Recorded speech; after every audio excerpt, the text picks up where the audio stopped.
Hello, my faithful listeners. This is me again, Lamont, and I just want to share some things that I've been working on, or something I've been working on for the past few days.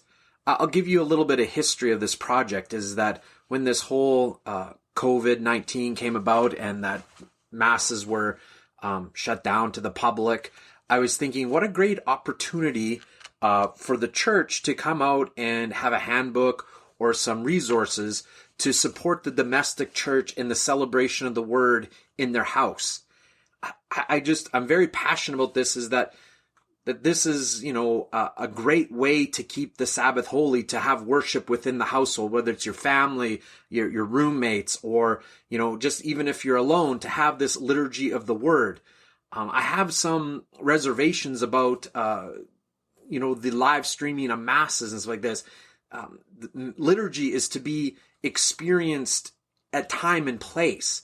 And I think a lot of times in this streaming and stuff like this, that we lose that essence of place, right? And in this way, we can build the community, we can build the domestic church by offering resources to have this celebration of the word in your house. And when this all came out, I thought that's what was going to happen. And I haven't found any really good resources for this. Even the little resource that I posted a few weeks ago, a week ago, I didn't like it. It wasn't complete. So what I've done is I've created a guidebook or some handouts or whatever for the Sunday celebration of the word. And I just didn't make this up, obviously. The church has this great resource, and it's called the Sunday Celebration of the Word in Hours. And I got a lot of the prayers like this from that. So what have I given here is that what I've done is I've taken the particular Sunday, this Sunday coming up is the fourth Sunday of Easter, and I've taken all the readings, the same translation these would be the same readings you would hear at church on that Sunday. Well, if you're in Canada, that is, the United States has a different translation. Also, all the different prayers, because we have different prayers, even in the Liturgy of the Word, we have different prayers for each given Sunday, so I put that in there. I have this whole structure of the liturgy that's from the book, and also at the end, there is some helps to develop a reflection. And wouldn't this be great as a family? Maybe if you had a teenage son or daughter and say, hey, listen, you can, here's some resources that you can put together a reflection here this Sunday.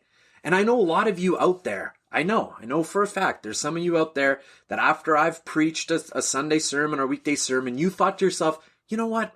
I could have preached better. Here is your opportunity. Here is your great opportunity to do that within your house. So I'll be putting these together every Thursday. I know today's Wednesday. This is a little bit early, but I wanted to get this out there as soon as possible. But every Thursday I'll release this guidebook for every Sunday, and it kind of goes out. It kind of has the whole outline of the liturgy. And I would like some feedback. I'm going to continue doing this whether I get 100 comments or 0 comments, because I think this is really important for the faithful. I think this is really important in our spiritual growth, right? Is that we need to take ownership of our own spiritual life. We need to go and give, to receive the gifts the church has given us. And this is one of the great ways to do it. But I would love to hear some comments about this. Maybe you would like certain things included or not included. And another thing I would really love to hear back from you is what sort of reflection, what touched you in these Sundays readings?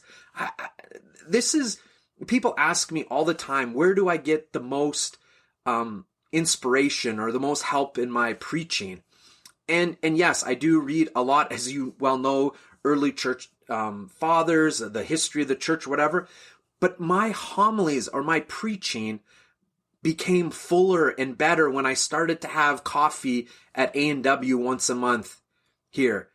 The wealth of knowledge and spiritual wisdom from the parishioners here at St. Joe's is amazing. And I got to know people, and this is what preaching, this is what homiletics is all about, is to give the good news of Jesus Christ in a time and a place to a community. Isn't this wonderful that maybe a father or mother or one of the children can give that to their family, or maybe even in a household where there is roommates? Or how about you're alone in your house? You can also do this or celebrate, not do this, but celebrate this liturgy by yourself and really think and meditate on the gospel, on the readings of the Sunday, and give me some feedback, please.